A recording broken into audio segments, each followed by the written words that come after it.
रूस ने अब नेटो को फोड़ने का ऐलान किया है। पुतिन ने यूरोप और नेटो को सीधी धमकी दी है कि अब जिसने भी यूक्रेन को मदद पहुंचाई उसे तबाह कर डालेंगे। जेलेंस्की ने पुतिन की धमकी को गंभीरता से लेने की अपील की है। जेलेंस्की ने कहा है कि रूस सबसे भयानक युद्ध की शुरुआत करने जा रहा है।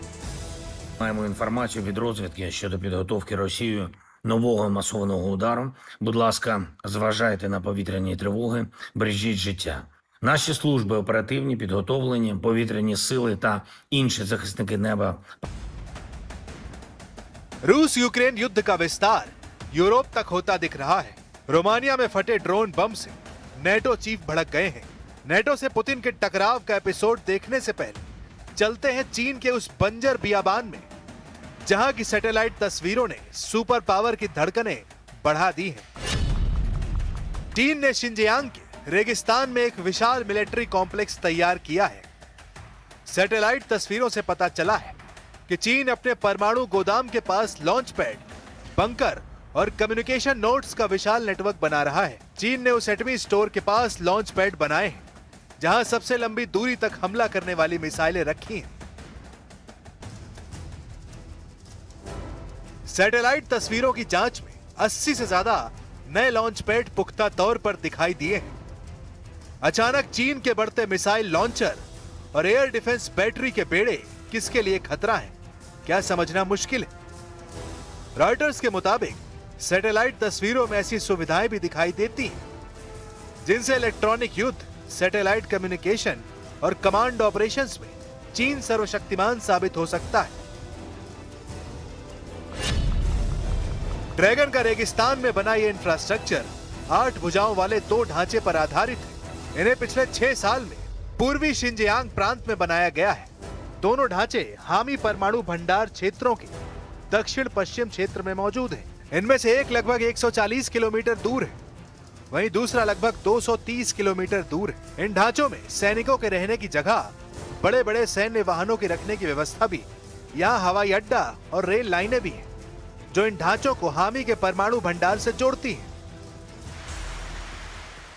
चीन ने ताइवान को कब्जे में लेने की धमकी हाल ही में दी है।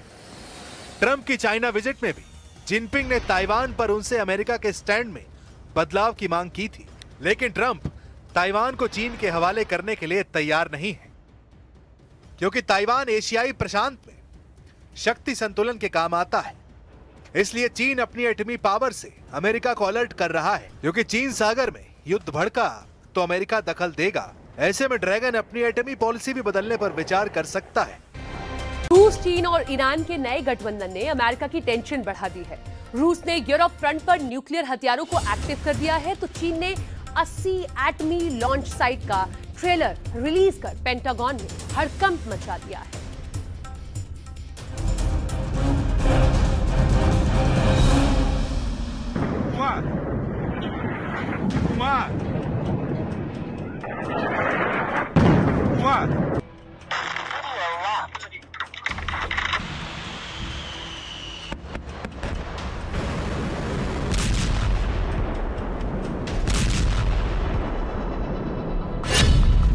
रूस ने नाटो पर ड्रोन बमों से भयानक हमला किया।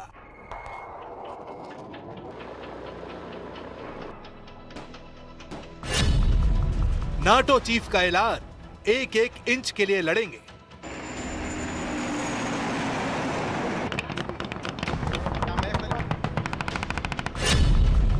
पुतिन की धमकी, पूरा यूरोप बना यूक्रेन।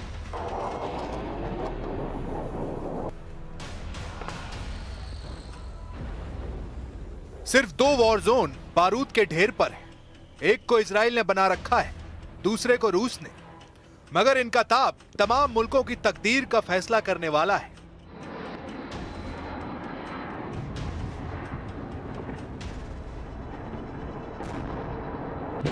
कि बारूद की जगह अब एटमी हथियारों के इस्तेमाल का सिग्नल मिलने लगा है। आसमानी कैमरे में कैद हुई तस्वीरों ने सुपर पावर के खिलाफ बने एटमी चक्रव्यूह की तस्दीक कर दी है। यह सैटेलाइट तस्वीर पेंटागन में 100 दफा देखी गई है। ट्रंप ने भी इन तस्वीरों की डिटेल मांगी है, क्योंकि अमेरिका के लिए यह तीसरा एटमी खतरा बताया जा रहा है। ईरान रूस के बाद अमेरिका को सबसे कट्टर दुश्मन ने परमाणु प्रलय की टेंशन दी है।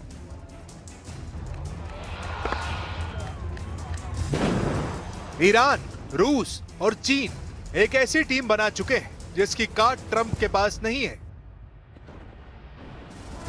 ईरान ने अमेरिका को युद्ध में बराबर की टक्कर दी है। रूस यूक्रेन युद्ध में अमेरिका को भागने पर मजबूर कर चुका है और अब चीन ट्रंप के लिए सबसे बड़ा चैलेंज लेकर वॉर जोन में आ गए हैं।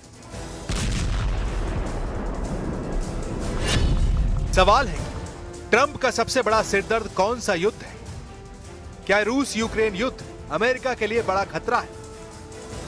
क्या ईरान इजराइल का युद्ध सुपर पावर के लिए थ्रेट साबित हो रहा है या फिर ट्रंप को असली टक्कर चीन से मिलने जा रही है?